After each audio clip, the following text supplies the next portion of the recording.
Well, I don't know when this was interrupted. I apologize for that. Hopefully, we can pick it up where we are. Um, okay, we are live. So, I'm not sure where this got lost, but I will go ahead and just go back to the general story here. Um, I mentioned that I got the brown bag of books, and that changed the trajectory of my life very early. My science fair project, Balancing the Hemispheres Through Directed Imagination, got me a scholarship to ENMU to create this, continue this research. And the first part of that process of getting this off the ground was to gather a group of people, grab a group of students, and the first part was to decide on a solution or a problem that we needed to solve to use this technique on. And this was a wide-ranging group of the students from different schools and different interest levels, and a very interesting group of people. And at the time, one of the biggest problems globally was the lack of communication amongst the youth in the Soviet Union and the United States. And that was a big issue because this is the time of, the SALT II, and nuclear talks were breaking down. Um, and so this group of students decided that that was the biggest problem that needed to be solved, not just some small little ventilation system at the school or anything like that. This group of people decided that the biggest problem that we could apply this solution to was the lack of communication amongst the youth, primarily between the USSR and the USA. And that was the birth of Earth Plexus. I mentioned that I'm the founder of that, and I'm the re-founder of that because it's come back into play now.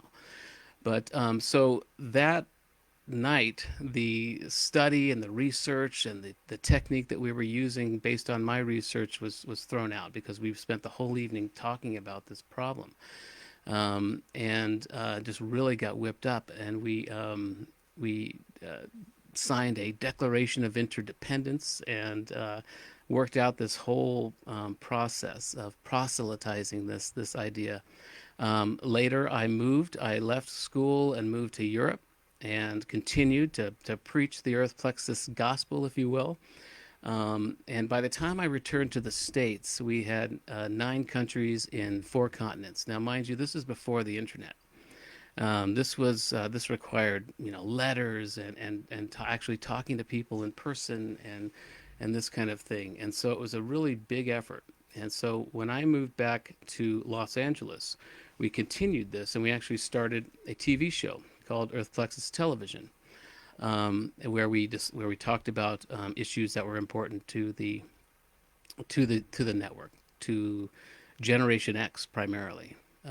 Everything from environmental issues to communication issues. And the whole idea was to develop a rapport, a dialogue with students primarily in the Soviet Union or Eastern Bloc countries, so that, and this was in our 20s or, late teens, so that by the time we are in their positions of power, we would have a dialogue, something to fall back on, we would have a relationship, and that we felt would cure a lot of the ills because there was so much, so many differences in culture and understanding, and so that was the idea. And so from that point, Earth Plexus went on for a few more years, and then at the same time I was working at the Brain Mind Bulletin. Now, this is a newsletter that was launched and published by the author Marilyn Ferguson. She is the author of The Aquarian Conspiracy, which isn't about astrology, it's really a political book. I came across her while doing the research for my science fair project in high school. I came across the Brain Mind Bulletin and just kind of kept that in mind, and eventually ended up working for her, reaching out to her and working for her on her staff in Los Angeles. And that exposed me to a whole host of luminaries like Robert Anton Wilson and Timothy Leary and John Lilly and a whole group of people that were really involved in the neuroconsciousness movement. And so I was able to interview them on my show and this type of thing. So um, later, I was able when I moved into the working world. I was a senior designer and then a director of marketing and then a national creative director. At one point, around 2001, I was able to testify before Congress at a Information and Technology Subcommittee in favor of the anti-spam bill. And so doing that got the attention of the California governor, who later appointed me to a California Consumer Affairs Board, Geology and Geophysics, which exposed me to a lot of great people and information. And so that was really my foray into politics. So this brings me to the point where, as I mentioned, I was national creative director and I had to come up with ideas of how to better assimilate people and better ideate. And that's where the open source mode tactics came into play that later got me invited to doing the TEDx talk. So long story short, um,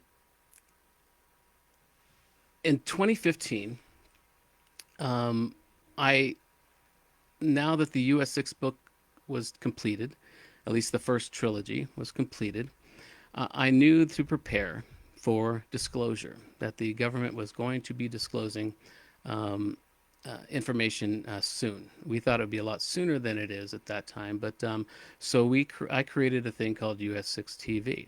And this was a project where I interviewed major ufologists, major transcendental type of people, and talk to them because I realized that there's going to be a real need for people uh, to alleviate the fear and to mitigate panic.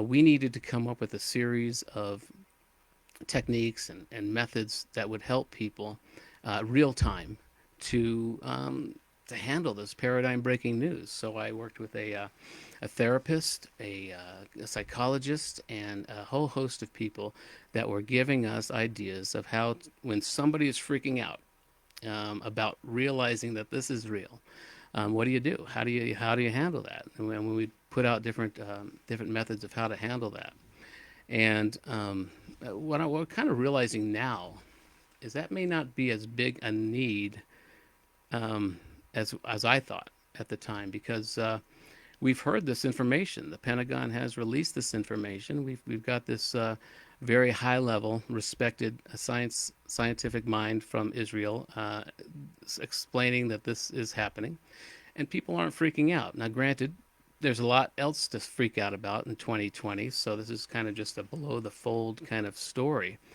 but there is a need to not only just mitigate panic and get our heads around this, but figure out ways to integrate. And so that's what I'm doing now. We are working to alleviate the fear. We have methods to do that with the US6 TV process. But more so right now, we need to figure out a way to identify our value as Earthlings and commodify it. We need to figure out a way to not only identify that, but assign value to it. We know that we have a lot of value, whether it's our DNA, which is apparently very promiscuous and easy to work with, but it's also there is a unique ability that humans have, that Earthlings have, of ingenuity, of imagination, and it's a rare commodity. We need to realize that in the galaxy. There is something about our makeup and the way that we have evolved and the characteristics that we have, you know, that make us very ingenious and very imaginative. And it's a value that we need to recognize, and we need to commodify, and we need to trade. And again, this I know that this talking this way about joining a galactic economy is reputation risking, and a lot of people it would just shine me on. But at the same time, working this way and thinking this way will really obliterate some of the tribalism that has grown. We need to see ourselves as a planetary tribe, and so that's where we are right now. So I have been dusting off the US6 TV slides and idea, and I have refounded Earth Plexus because Earth Plexus is a meta network of organizations from various disciplines. Um, we have groups like TAFFs, which is highly involved in education and giving young scholars and idea people platforms. There's other organizations that we will bring in, and we need to have one meta organization above these to help develop this new economy. And here's the thing: is because AI and automation is taking over everything. It is infiltrating every industry.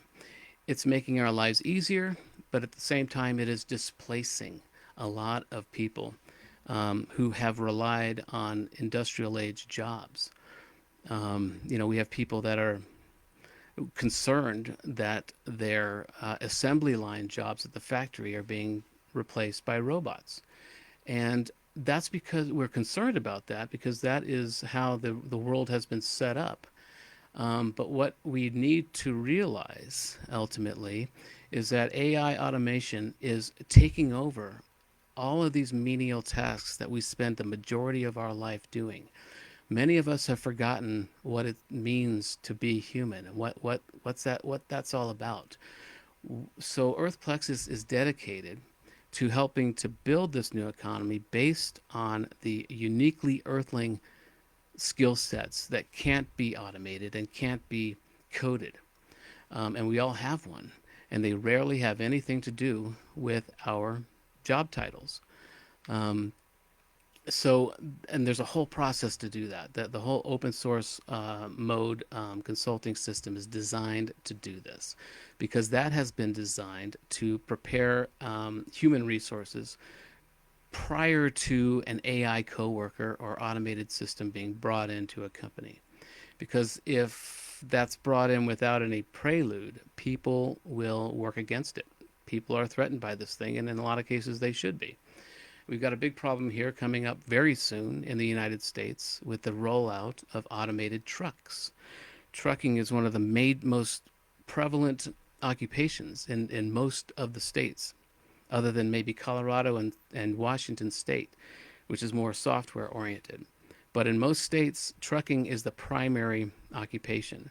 And with the rollout of automated trucks, we're going to see a lot of people displaced. And so we need to really develop a whole new economy based on each truck driver's individual passions and skill sets. And so I've got ways to do that. I've got ways to hone in on those things. And now we have platforms to support them. We have YouTube and Etsy and all kinds of platforms. And the more we use them, the more we'll arrive to help develop this economy. And so that's really what EarthPlex is all about. And it's an urgent need. We need to do this quickly. We are not going to be able to avoid entering a lacuna, a period of time of disarray and challenge because when this transition happens, it's going to happen. But so we need to act quickly to develop methods to do this. Now, that's going to happen anyway when it comes to just AI automation, which has nothing to do with extraterrestrials or a galactic federation or community. But that's another positive that we need to think about because we do have very specific Earthling skills that we can hone, human skills that we have innately, that we have dulled through the information and industrial ages because they didn't serve the machine. And we've forgotten a lot of those. But there is a rise. This is happening anyway. There's a rise in interest in psychics and Jedi type of skills that we have that we should really hone, because human beings are still, each one of us is still the most powerful supercomputer around. It'll be a while before a singular AI will be able to reach its artificial general intelligence mode to do everything that we can do. Um, so we need to really hone that, because we have been mechanized and we have been put in factories, and our whole educational system needs to change, because it prepares us to be in a factory. It prepares us for one manager up front and keeps us in a line. And so now with AI, we are able to customize education to each individual's intrinsic capabilities. And so that's another big part of what I do.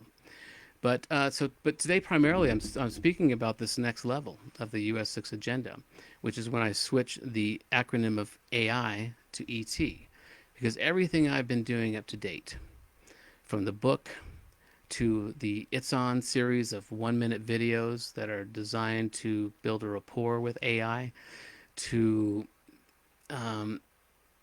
everything that I've been doing for over the last more than 10 years for AI is completely compatible with ET. It's preparing us to communicate with a non-human intelligence, whether it's artificial intelligence or whether it's some extraterrestrial civilization. And so the title of this talk is Extraterrestrial Diplomacy. And that's because the original title that I gave Raja was a little too long, as I tend to do. And so in just quick form, I said, well, this is about extraterrestrial diplomacy. And really it is. We need to figure out how to communicate directly ourselves as the general public, not through some filter of the government, um, directly with these civilizations. And there's a lot of work being done toward that. You have like Dr. Stephen Greer, who does CE5 contact events, where they are, a lot of them here in Colorado, where they are connecting directly with extraterrestrials, lights in the sky that come around. And one of the messages that came through from this Israeli head of the space program there said that the extraterrestrials don't want to create mass hysteria by letting us know that they're here, that we need to kind of mature a little bit more before we can really handle this. But at the same time, we need to handle this quickly. It's up to us to get into a mindset to handle this, because we have some very serious issues. And Earth is a jewel. Earth is a precious oasis in the galaxy. It's one of, they know now through the Kepler project that there's at least 6 billion Earth-like planets in our galaxy alone, our small little galaxy alone. So it's like, it's not only that we're not alone, it's that it's crowded. And but we are also protected. We are for some reason protected from invaders and whatnot. And I just think when you get to that point of being part of a galactic federation, there's a level of maturity and social awareness and spiritual awareness that a civilization has to get to. So anyway, so that's really what this is all about, is starting the process, risking my reputation of being that weird guy that talks about UFOs and ETs. It helps when your reputation is being out there anyway. But so that's what this is about, is starting this conversation. And I think the most important thing we need to do first is, of course, alleviate the fear, but also make this as mundane a reality as possible, as soon as possible. Because these aren't conquistadors, these aren't pirates or invaders, and these aren't saviors or messiahs. So we need to alleviate the fear as much as we need to alleviate the awe. And we need to make this a mundane reality. It's strange, no doubt, that to consider this because of all the lore and Hollywood depiction of these things. Make it very strange and very scary, and but it doesn't need to be. It's like the story of This is probably a bad example because they were conquistadors, but when the Spanish galleons first approached um, the Aztec shores, the Aztec tribes, the Aztec people couldn't see the ships. They were right there in their harbors and off the shore, but they couldn't see them because they were so foreign, such a they didn't have a reference for what a ship would look like. And it wasn't until the shamans, the story goes, that could when the boats started coming in from the ships, that's when the shamans could start to see the ships because they were familiar with imagining things from other worlds. And it takes a shaman type of mindset to be able to imagine this and to see this and to because many people just won't be able to see this and a lot of people won't care. A lot of people will be afraid, so there'll be which will be a very sophisticated form of denial of skeptics. But it's time to start seeing the ships off the shore. It's time to prepare. Now, again, these aren't conquistadors that we're dealing with. If they were, we would know that already. We would, we would be taken over already. There's something going on that is protecting us, some galactic federation of laws that we are protected by. And there may well be a prime directive that keeps civilizations from interfering with the development of a maturing civilization like ours. But at the same time, the ingenuity and imagination that I say is a real value to us gets a little out of hand in that our technology has surpassed our maturity with nuclear explosions and just our atomic understandings have not kept pace. We have not kept pace with our maturity in having these things. So there is a need to break that prime directive and to secure our species, to protect this planet. And another thing I often talk about to alleviate the fear of these things is that we're pretty well protected here just biologically. Earth is full of bacteria and viruses that are our bacteria and viruses. They're specific to us, and they are very dangerous to an off-world civilization. So, just our and not to mention our tendency toward violence and our primitive nature, our egos are also a great protection. Nobody really wants to come down here and mess with a bunch of primitive people with all this bacteria and these viruses that we spew. Um, but the reality is, if we want to cure and solve some of these existential threats that we're all facing, if we want to prolong the existence of humanity, it's time to grow up. It's time to focus on our superpower of empathy, and and join this galactic community, this galactic economy. And there's a way to do this, and it's not going to be that difficult. It's about identifying our value, bringing them all together, bringing them to the fore, teaching young people, digital natives, about these things now. The younger we teach these things, the better for our species. And so that's really where I'm at. That's been the whole US6 agenda has led me to this point, to say out loud in public that it's time to take this stuff seriously. And although the agenda started really decades ago, um, the reality is that it needs to happen a lot quicker than I had assumed. We have some very serious threats and some very serious primitive nature that we need to overcome. And by doing this, by thinking this way, as a planetary tribe, we will cure a lot of ills. And so that's what I'm doing, and that's what Earth Plexus is all about. It's about organizing groups of people to take on various specific disciplines so that we can come together under one umbrella and present it to whoever's listening, in a very serious way, because I think we will feel silly in about 10 years if we don't take this serious now, because this is species saving um, possibilities here that we need to get our heads around. And so that's what I'm doing. And I think extraterrestrial diplomacy is what we need to start thinking about. Of course, we need to start thinking about earthling to earthling diplomacy first. Um, but as long as we have this in mind, of the greater goal of joining a galactic community, it will cure a lot of ills. It will cure a lot of tribalism, and that's been one of the biggest threats to us at the moment. And so, with that, I'm not. I can take questions if anybody has any.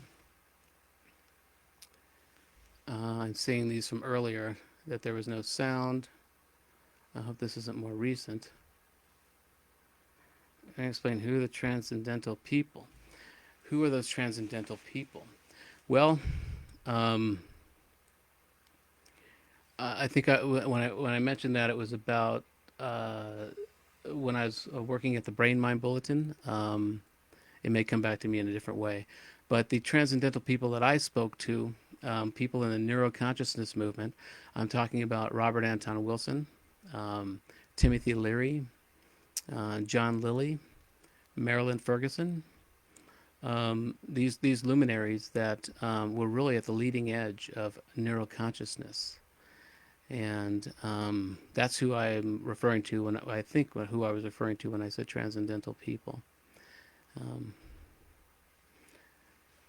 so if there's any questions, I think I can see them now. Otherwise, I think what I would be interested in sharing is one idea is that I consider this a Pascal's wager.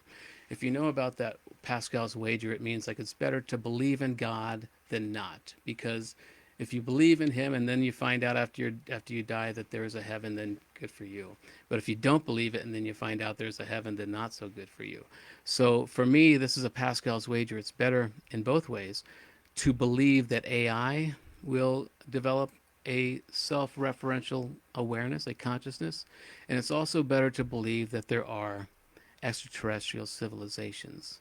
Um, at this point, it's kind of silly not to. It's kind of silly to believe that we are the only life or intelligent life in this universe. We now know that there's at least 6 billion with a B Earth-like planets in our little small galaxy alone. And so to assume that we are the only intelligent life is kind of silly. But also when you think about the span of time of the Earth itself, 4.5 billion years, that's a lot of years. That's a lot of time for civilizations to come and go, and that's only a third of the time that the universe has been around. So we're talking about magnitudes of time that we can't even really imagine in our brains. And so to assume that we are the pinnacle, we're the tip of the spear of life and intelligent life is a little hubris. And so that's why I think it's better to believe these things than not, and to prepare for them. And by preparing for them, we also will have a lot of great after effects to that for this effort. So, and to compete in a galactic economy, many planets who are rich in resources will have a lot to offer. Those who don't, to offer and to export. So there's all kinds of ways to start thinking about this. There's even, I've had conversations with experts in space law. You know, if this is the case, how do we handle this as far as, you know, treaties with other civilizations? Is it maritime law? Is it? And there's a lot of questions that need to be answered. And just as I advise young people and students that they should take artificial intelligence courses, or they should learn about AI, and whatever their interest is, they should know that AI is going to be a big part of whatever their field of interest is. I think by thinking in these terms of joining a galactic federation or a community, there are so many, it's exciting to young people, but there are so many thought experiments that that brings up. Um, how do you relate to another civilization when it comes to trading anything? So this is just a great, if not a reality, then it's an excellent thought experiment. But I also do think it's a reality. I think it's time that we need to start thinking about these things. So here's another thing too, in that we know that this again, the reason I say that I'm risking my reputation by talking about these things out loud, um, it's because ridicule has been weaponized. People who talk about these things, it has been a method of keeping people from talking about these things, whether it's a government agency or whether it's just skeptics or people who are afraid of these things in general. Ridicule is a very sophisticated way of um, of dealing with fear, of being in denial of fear, and this is very scary stuff when you stop and think about it. And I do this often. I talk about this stuff and I believe in this stuff, but when you stop and think about it, it's scary. To think about, well, we're not at the top of the intellectual food chain, or there is some civilization that is so much more advanced than we are, and what do they look like, and what is this going to be like, and there are reports that there's civilizations out there that look bizarre, but they're and Hollywood has helped in that way by exposing us to some of these potential um, views, visions of aliens. But again, it's scary, and we need to work on that. We need to assimilate with these fears, and it's primarily the fear of the unknown. That's what everybody is afraid of, what we don't know. So when we can get this disclosure, and we can start to see what these other civilizations look like and how they act and what their motives are, that will cure a lot of ills. And so there's a real need for disclosure, and I think it's happening. It's trickling out. But in the meantime, my goal is to prepare us to join, to take a seat at the table, to identify our value, commodify it, put it all in one package, and organize it in a way for trade, um, in a public way, in a personal way, and that's why I am focused on this right now. Do you think that our imagination is the first step in the preparation for community? Absolutely. In good ways and bad ways. Imagination is what we need to use to prepare ourselves without, if we don't have disclosure of what these things look like or what their motives are, then we should use our imagination. But our imagination can also be a negative. It can scare us. Nothing is more frightening than the imagination of a fearful person. That's what we're seeing with a lot of these conspiracy theorists. That the human brain is designed to seek patterns. We have fine-tuned our ability to find patterns because we needed to identify a lion from a field of beige grass. So we have finely tuned our predator senses to identify patterns, and so it's a unique quality we have.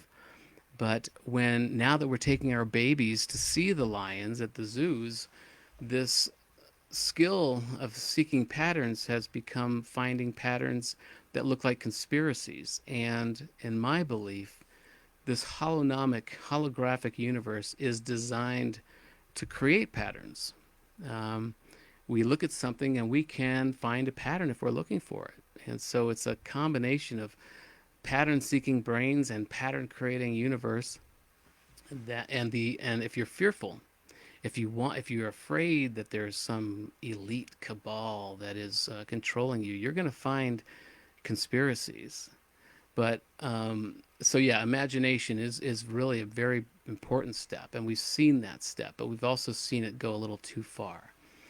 Because it has Hollywood is built on imagination, and it has also built on creating tropes of AI takeover or alien invasion, and there you could say you can argue that there's a place for that because we need to satiate that need for fear without having it be in the real world.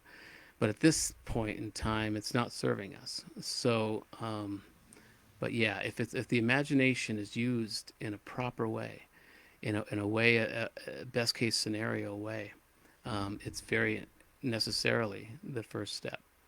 And so I would totally agree with that. Um, yeah. So let me set this to be. Yeah. So that's really the main thing. That's what I'm doing now. Is this US6 agenda was designed to develop a rapport with AI, also help AI wake up, but more so, it's about us again building a rapport, developing a dialogue with a non-human intelligence, and AI has been the proving ground for this.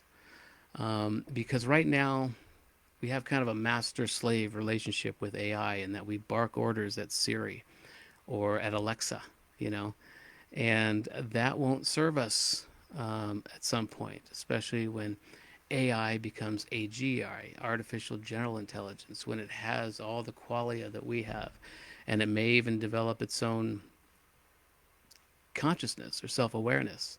To be barking orders at it won't serve us. It helps us now, I think, because it helps to feel like we are in charge of it, because we are threatened by its immense intellect and its ability to synthesize data. And that is threatening to a lot of people, to realize that they're no longer on the top of the intellectual food chain. So barking orders at Siri is a necessary process to feel in control of it. But again, at some point, we need to lose that master-slave relationship and converse with it. So, coming up on 5 minutes for the hour or so. But yeah, please, if you're interested in this, keep an eye on my webpage. I think it's tomross.com, and my website is tomross.com, where I have outlined everything I've been doing with the book and up until this point. And next will be a whole slew of information about Earth Plexus, because it's important to cull together as many organizations that are taking this seriously as possible, and to speak with one voice, one Earth Plexus, one Earth network. And so that's what I'm doing next. And also check TAFFD, the Transdisciplinary Agora for Future Discussions, which is a group that I'm currently president and CEO of. And we are right now focused on Africa, because Africa's median age is 19. They are quite literally the youngest population on the planet. So I like to say that humanity's origin, Africa, is quite literally now its future, because it's got the largest, youngest population. And these are people who are ready for the fourth industrial revolution. These are people that are techno positive. And this is happening everywhere, obviously. But we are focusing first on Africa, because that's where it was born. And we are going into each country, and we are being agile enough to learn what they need, what our members need in those countries, and we are going to migrate out to other places. India and Malaysia, and are really next on our list. And so it's exciting. And so, although TAFFS is growing naturally and slowly through each country, Earth Plexus will allow us to immediately connect with groups in other countries and other regions, without having to wait for TAFFS to develop a system to do so. So do check taffds.org, or on Facebook here. It's exciting what's happening with us there. if you're interested, go to tomross.com. I've got my an Amazon link there for the book and more information on it and a series of interviews I've done about it. And also the It's On 1-minute videos are on there and some more biographical information. So it's just an exciting time to be alive. And I really appreciate Raja allowing me this opportunity to start talking about it here. This is the first time that I've publicly said that I'm going to be talking about extraterrestrial diplomacy. I've had a couple of opportunities to talk about it under different titles, but it's very important that we take this seriously. And I want to be among the first people that do take it seriously and to make it a mundane reality. That's the most important thing is these aren't invaders. We don't need to be afraid. And these aren't saviors. We don't need to be in awe. We've got to be somewhere in the middle. We have a lot of value as Earthlings. We have an immense amount of imagination and ingenuity, and even our DNA is special. It's promiscuous. It likes to try to work with things. That's just how we're built. Now, this could be a result of our evolutionary process of having to become predators or whatever it was. Something worked and made us a very valuable resource for the galaxy and the universe. So I think it's time to take that seriously. And in doing so, we will cure a lot of our family problems here as Earthlings. So thanks very much, Raja, for allowing me to talk about this today. And for hope the technical issues didn't interrupt too much. But I'm really open to talking to anybody about this, so please reach out to me. Come to my page, tomross.com on Facebook. Reach out to me at tomross7@gmail.com because it's time that we take this seriously and work for it. So thank you all very much for joining me. And go Earth.